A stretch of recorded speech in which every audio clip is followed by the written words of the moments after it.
भगवान श्री कृष्ण ने गीता का उपदेश युद्ध भूमि में क्यों दिया? भगवान श्री कृष्ण ने गीता का उपदेश कुरुक्षेत्र की युद्ध भूमि में दिया, और वह भी तब जब युद्ध की घोषणा हो चुकी थी। दोनों पक्ष की सेनाएं आमने सामने आ गई थी, रणभेरी बज चुकी थी। क्यों भगवान श्री कृष्ण ने गीता का उपदेश किसी ऋषि मुनियों और विद्वानों की सभा या गुरुकुल में नहीं दिया, बल्कि उस युग के सबसे बड़े युद्ध महाभारत की रणभूमि में किया? युद्ध अनिश्चितता का प्रतीक है, जिसमें दोनों पक्षों के प्राण और प्रतिष्ठा दांव पर लगते हैं। युद्ध के ऐसे अनिश्चित वातावरण में मनुष्य को शोक, मोह व भय रूपी मानसिक दुर्बलता व अवसाद से बाहर निकलने के लिए एक उच्च कोटि के ज्ञान की, दर्शन की आवश्यकता होती है। इसलिए भगवान श्री कृष्ण ने गीता का ज्ञान वही दिया है जहां उसकी सबसे अधिक आवश्यकता थी।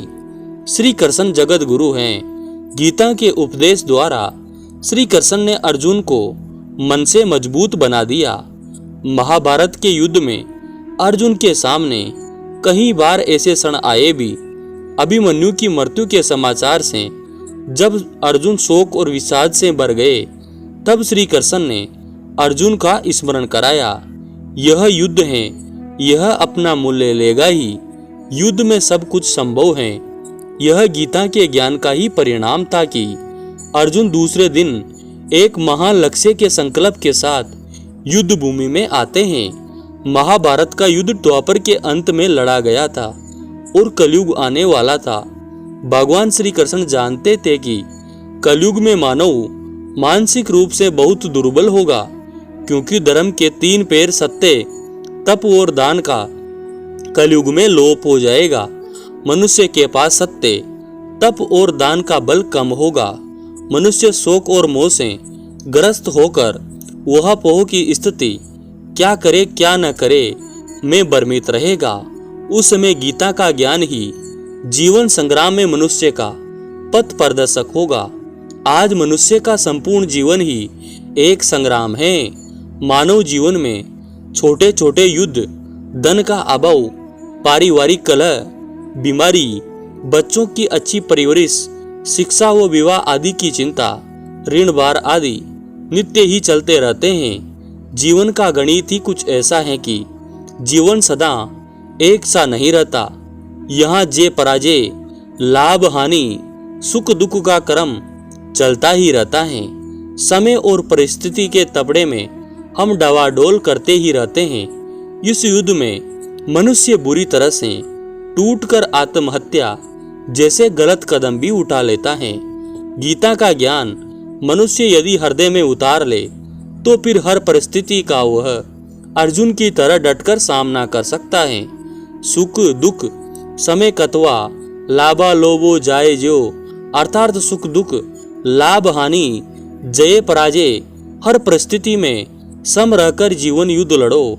समता का दृष्टिकोण अपना कर कर्तव्य पालन करो। यह जीवन दर्शन भगवान श्री कृष्ण ने अपने जीवन में जीकर भी दिखाया। जन्मे से पूर्व ही मृत्यु उनका पीछा कर रही थी। कौन से उपाय कंस ने श्री कृष्ण को मरवाने के लिए नहीं किए, परंतु हर बार मृत्यु उनसे हार गई। जब वे इस धराधर्म को छोड़कर गए, तब भी संसार को यह सिखा दिया कि मृत्यु का स्वागत किस तरह करना चाहिए। महाभारत युद्ध में बड़े बड़े ब्रह्मास्त्र और दिव्य अस्त्रों की काट अर्जुन को बताने वाले श्री कृष्ण मृत्यु के वरण के लिए एक वृक्ष के नीचे जाकर लेट गए और पूरी प्रसन्नता और तटस्थता के साथ जराव्याधा के तीर का स्वागत किया और अपनी संसार लीला को समेट लिया। ऐसा अद्भुत श्री कृष्ण का चरित्र और वैसा ही उनका अलौकिक गीता का ज्ञान, जो सच्चे मन से हृदय गम करने पर मनुष्य का जीवन संग्राम में पग पग पर राह दिखाता है और कर्तव्य बोध कराता है।